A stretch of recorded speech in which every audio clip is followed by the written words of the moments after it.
Hello everyone and welcome to the LingQ podcast with me, Elle. With LingQ, you can learn a new language from content you love by turning anything into a language lesson. Movies, TV shows, blog posts, news articles, anime, whatever you want. Remember to like this episode and follow or subscribe to the podcast from whichever platform you're listening on. If you're learning English, you can find this episode as a lesson on LingQ in the description. I am very excited to have a special guest on. He started the Fluent in 3 Months blog. He is also a YouTuber and an author of the book Fluent in 3 Months, and also the language hacking series available for French, German, Spanish, and Italian.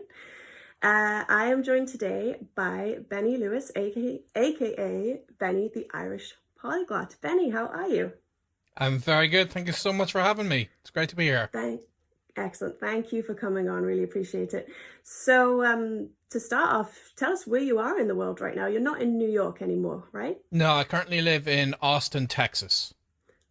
Wow. Okay. And how's it going there? I've heard it's great. The nightlife, I'm sure you're not enjoying much of the nightlife right now, unfortunately, but food, music, I hear it's a great city. Are you enjoying it? Yeah, it's interesting just because this has become the new Silicon Valley of the States. It's got a lot of online entrepreneurs and creative types and such. So that's kind of the main reason I wanted to move here, was to network with people like myself who are trying to make a difference online. Oh, cool. I didn't know that about Austin, actually. That's very cool. So I wanted to just tell you first off that when I told some family members that I was interviewing you this week, they were like, oh, even I know who that is. So congratulations, I guess, on kind of bringing language learning to the mainstream. I've been following you from like many years ago now. And I think what really resonates about your story is that you, like many of us, didn't enjoy or didn't get much out of studying languages at school. Is it right that you studied, is it German and Gaelic, Irish Gaelic in high school? Yeah, that's right. And so when you left high school, you weren't really able to converse in those languages? No, unfortunately, the approach I had in school didn't work. Yeah, for sure. I think a lot of us too have the same experience. So your intro to being able to actually learn a language to fluency came after college with Spanish, right? Mm-hmm. Yeah, I moved to Spain. The first 6 months were not a success for me. I did what a lot of people in my situation do and just gravitated towards other English speakers. So I always tell people that moving to the country doesn't actually solve your problems when it comes to language learning. Yeah, same thing happened for me when I lived in Japan for 3 years. I did some study, but yeah, it happens, right? You do, it's the easy route. The people who speak English, you kind of do make friends with. So what changed then? So you went to Spain, weren't able to learn a language, but it was the first language that you learned to fluency. So what happened? So what happened was, I think at first, when I thought maybe living in Spain would just magically solve my problem, when I realized that wasn't happening, I was tempted to return back to the idea that I'm just not naturally talented in languages and it's just my destiny to never speak another language. And I was holding on to that for a while, even if I was doing a few things, like I was going to group classes. I thought maybe if I would read a book with a dictionary, that might help. And like, just looking up one word at a time without really trying to appreciate the reading experience. And like, I tried a lot of different things, which didn't bring me any success. But what was interesting for me was I was part of this exchange program for engineers, and I was there for a very long time, and I kept seeing other people from multiple countries arriving and not having any Spanish initially, but then after a few weeks or a few months they would start speaking.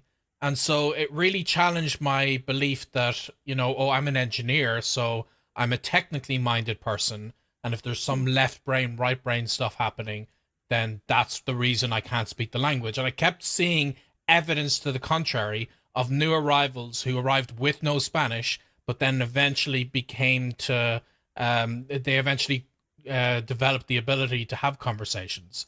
So that challenged me, and I would ask them, how are you doing this? What's your secret? And I think when we first get into languages, we all want to know what that secret is. Like, is there one specific course, or is there one trick that you do that will solve all your problems?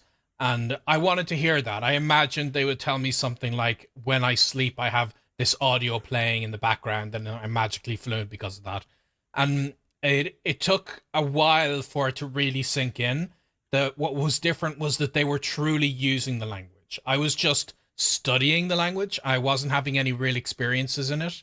I would study it, and then I would fail in using it in any kind of social situation. And so that kind of developed the philosophy I've had ever since then of, if I want to truly use a language, and there are different techniques obviously with language learning. It depends on your goals. And my goal is always the purely spoken focus at the beginning stages. So I have to speak from day one. And that's what changed 6 months into that time in Spain. I tried an experiment where, outside of my work, because I was an English teacher, outside of that work, I would not speak a single word of English. And it was a difficult process, but that showed me that maybe I can use some basic Spanish and I could start initially communicating with people. And that gave me the confidence to then move forward with this broken Spanish and to truly use it as a means of communication and to develop it with time while I continue to live there. And since then, I've kind of expanded on that approach with other languages, where I truly try to speak it as soon as I can and to immerse myself in the language. Even digitally immersing myself in the language is a completely different experience to a more academic, purely study-based approach. So a complete mindset change, essentially. Okay. Yeah. And so Spanish then was the first language outside of English that you learned to fluency, and then what other languages then did you go on to study? I would have learned Spanish. I want to say, I didn't take any official examinations of my levels or anything, but my best guess would be maybe at a B1 level, lower intermediate. And then I went on to live in Italy, and I learned Italian probably to about the same B1 level, and pretty much replaced my Spanish. So I was kind of starting to forget my Spanish. And then I moved on to live in France for an entire year, and I definitely reached B2 because I had my first experience sitting one of the European Common Framework exams, and I passed the B2 exam a little bit into my time in France. But again, I was forgetting my other languages. So it was that initial process was just going from one language to the other and then essentially replacing it in my brain. And what changed was, after France, I went to Brazil, and I had a very different approach to the language in Brazil. I wanted to both learn Portuguese while also actively trying to use my other languages. And I would take advantage of living in a touristy place like Florianopolis, which had a lot of tourists from Argentina, so I could speak Spanish with them. And then it would have occasional visits from people from France, and I could try to switch into French. And that was my initial true beginnings of becoming a polyglot and using the languages I had already gotten to a certain level, but not really pushed too much forward. And then after that experience with Portuguese, I went on to live in other countries and got my Spanish level up a much greater notch. And I was able to start working as an engineer and eventually as a professional translator for these European languages. And I eventually started the blog based on that. Excellent. Wow. So as you say, your strategy or method is very much speak from day one and also have like a willingness to make mistakes. I wonder if you have any advice. I find that the most difficult, probably. And it's one thing to know that you should be willing to make mistakes, and that to try to move on afterwards. But it's tough, I find, because it does knock your confidence a bit.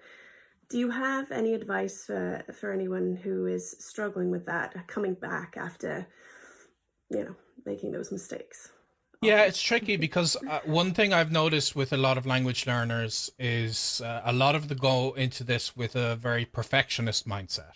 And Mm-hmm. they imagine the goal is to speak the language as correctly as possible.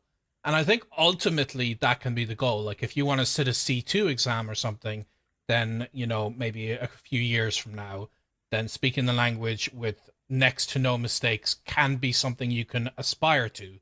But Mm-hmm. as a beginner learner, I've found that I've turned that on its head, and I've actually intentionally had my goal make 200 mistakes today in the language. And that Hmm. changes things a lot, because if I make a mistake, like if I'm having a Spanish lesson with you and then I use Elle instead of la, I mess up um the gender of a noun, then you could think of that as this is me failing. This is another reason why I shouldn't be speaking Spanish in the first place. I made this mistake, my Spanish is bad. That's one way of looking at it, and that can be very demotivating, that you have so much evidence as a beginner. There's so much that you don't know, that almost every utterance you'll make in the language, you'll use the wrong word, you'll mess up your grammar or something along those lines, is just more and more and more evidence that you're not ready to use this language. So I turn that on its head, and I just decide as a beginner learner, my approach, I like it to be dynamic. It evolves. It's very different when I'm an intermediate learner, but as a beginner learner, my goal is to make as many mistakes as possible. And that completely transforms the entire experience, because when I make that kind of a mistake where I'm using the wrong grammatical gender, or I don't use exactly the right word order, or whatever it might be, then rather than that reflecting on the fact that I'm failing at this project, I'm actually succeeding at genuinely trying to use the language as a means of communication. And the Mm-hmm. goal should not be, as a beginner learner, the goal should not be to produce perfect utterances of your target language. It should be communicating in the language. And this is why the likes of, if especially if I'm using the language in the country, for instance, and I need to ask directions, I think me saying the local language equivalent of supermarket where is absolutely acceptable. That's missing the verb, the it's missing so many things. Technically, maybe the right way to say it is, "Excuse me, kind sir, could you direct me to the nearest supermarket?" And that could be maybe something you'll aspire to later. But so many people, they think because I can't say that "Excuse me, kind sir" long phrase, I shouldn't dare speak the language. But Mm-hmm. realistically, and this for me is as someone coming from like a background in mathematics where things are just right or wrong, like that it's one or the other. With languages, I don't look at it that way. It's not that your supermarket where phrase is is a failure because it succeeds in you expressing that goal that you want to communicate something, and you can try to get the gist of what they say. You're not going to understand everything. If you Mm-hmm. understand just a couple of the key words, then communication can happen. And this Mm-hmm. is one of the biggest lessons that I've learned. And I know people with anxiety, as they get into languages, they can really feel like, I'm such a failure. Like I don't know how to say anything. And I feel the same way, even after learning many languages. As I start a new language, I can feel like such a failure when I'm trying to speak it in a language lesson. And I just accept that this is a part of the process. Me hesitating, me using the wrong words, the grammar not being eloquent, all of that has to happen for a beginner. It's unavoidable. So if you embrace that and just think to yourself, get these mistakes out of your system. The more you practice, the faster you're going to be making these mistakes less frequently. Mm-hmm. That's excellent advice. And is that still then something you say embrace it? Is that still something when you approach a new language now, you still have that nagging thing? Or is it like, nope, I know that I'm going to make, like you said, however many mistakes, get them out? Or is it still something that is kind Those of fears are consistent? still there. They're Yeah. still like I still have hesitations. I still have Mm-hmm. moments when I'm about to start a call with a native speaker and I start second guessing myself and thinking, maybe I should cancel this call. I don't feel like I'm ready, and I didn't study enough since my last call. So I Hmm. still have those doubts. I'm better now than I was 20 years ago before I got into language learning at pushing through those doubts, but they're always there. There's always that lack of confidence and like, should I really be doing this? But I'm definitely better at it now. So the languages I've learned since then, like, have become an easier process for me as a result Hmm. of that. I think listeners will like to hear that. Someone who has learned so many languages can still feel that way. So it's okay. We can do this. um, so are there any languages that you found, are the ones you know that you found particularly difficult, or are there even any languages that you started to study and then were like, whoa, I'm not ready for this, or put it on the back burner for now?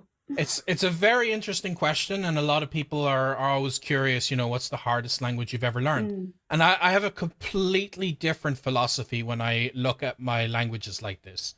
And I know from a linguistic perspective or a theoretical perspective, it can be interesting to put two languages side by side and say, well, the grammar in this language is more complicated, or this Mm. language has tones, therefore it's harder. And that whole line of discussion has just never been interesting for me, because I don't find it to be a useful concept to think about how difficult languages are. So, as an example, when I took on Mandarin, which I eventually got to a lower intermediate stage, when I took on Mandarin, a lot of people told me, well, this is one of the hardest languages in the world. And I didn't want to hear that, because that's not useful to me. This is just forms of discouragement. And it doesn't necessarily mean I want to plug my ears and go, la, la, la, I don't want to hear, because there are certain things that people can warn me about that can be very helpful to know ahead of time when I'm getting into a language that may pose more of a challenge. But what I wanted to know was, why is it easy? And this is actually something I try to do when I begin any language. And I've written blog posts, why Hungarian is easy, why Chinese is easy, which are so strange for a lot of the language community, because there's this association that you have to keep saying this language is hard, and here's why. And in a way, part of it is bragging rights. If you have successfully learned the language, it's good for your ego if the world thinks it's a hard language, because then everyone thinks you're smart. And so I understand that. If somebody successfully learns Mandarin, then it's good for them if everybody says it's the hardest language in the world. But realistically, whenever I try to learn a new language, I am a much more practical person. So I'm not actually that passionate really about language learning. The process of language learning isn't what interests me. It's more I see a language as a tool or a means to an end to open up this door to allow me to communicate with another culture. So because of that, I don't put a language on a pedestal necessarily. So that's why it's something like, well, this language is harder than that, is just not useful for me. I care more about how can I advance my learning experience faster. And then on top of that, there's a lot of things that people don't consider outside of the linguistic sphere for why a language is hard or easy. I always think back when I was in Spain and a friend of mine was learning both French and Japanese. And of course, Spanish and French are in the same language family. So I said to him, well, obviously French is easier for you. And he said, no, Japanese is easier for me. And at first I was like, how's that even possible? Because, all cognates and like I had all these arguments. And he said, well, I was forced to learn French in school and I don't find it interesting. Whereas I think Japanese girls are cute and I really like the look of the language and I would love to move to Japan one day. And It is. these reasons are actually much more important. And it's why linguistically, yeah, you can put Japanese next to Spanish and French next to Spanish and give a very reasonable argument for why French is easier and Japanese is harder. But for an individual, the passion that they have for the language is going to completely transform its difficulty, and how they use the language, how they get exposure to the language is going to change that. So that's why, ironically, something like Mandarin was easier for me to learn than Spanish, because Spanish, it being the first language I truly tried, I didn't have the right attitude. And so I went through it very slowly, and I kept second guessing myself. I kept telling myself, people are going to laugh at you. People are going to be mad at you for speaking Spanish. And that slowed me down. Whereas with Mandarin, I had enough experience, enough years with other languages that I was a bit more confident to make those mistakes. So I advanced a lot quicker, even though, linguistically, it's obviously a much further away language. And a lot of people would very reasonably argue why it's harder. But it was easier for me because of this personal experience that's often overlooked when people think about language learning. And is Mandarin a language that you're still actively learning? Are you actively learning any languages right now, or kind of maintaining, taking a break? Yeah, so generally I'm either in one mode or another. I'm either intensively learning one new language, and if I'm doing that, then I kind of have to pause my other languages. I know there's lots of polyglots who are very good at multitasking. I'm not. I can't multitask. So I can only focus on one language if I'm truly pushing it up to a very different higher level to where it was before, or I'm in maintenance mode where I'm essentially trying to keep all my languages at the level that they would have been when I stopped an intensive project. So for a while I was doing that with all my languages, including Mandarin, and then what happened was I went through some very difficult years, and it's kind of knocked me off my tracks of maintaining that level of maintenance in my languages. And now this year, I'm reactivating that to a much slower degree, because my goal is maybe at the end of 2022, something along those lines, to feel like I've reached the maintenance level in all the languages I had learned to high levels before. And then I'd be ready to take on a brand new project that I may in 3 months really intensively push it up. So my Mandarin, I haven't gotten back to that one yet. It was, I'd say about 6 years ago. That was the language where at the drop of a hat, I could get into conversations with people. But like anything, if you don't keep up the work, it'll start to slip away from you. But fortunately, it is among the languages that I'll be reactivating within the next year or two. And I've already, with that in mind, started to make like separate Instagram and TikTok accounts just in Mandarin, just so I can like upload videos in those languages, because that's one way that I enjoy my experience of using languages, is making content online in them. So this is kind of in the version in the 2021 2022 years, different to how I would upload YouTube videos. I'm already keeping that in mind, and I'm getting better and better now at getting my momentum back with my languages.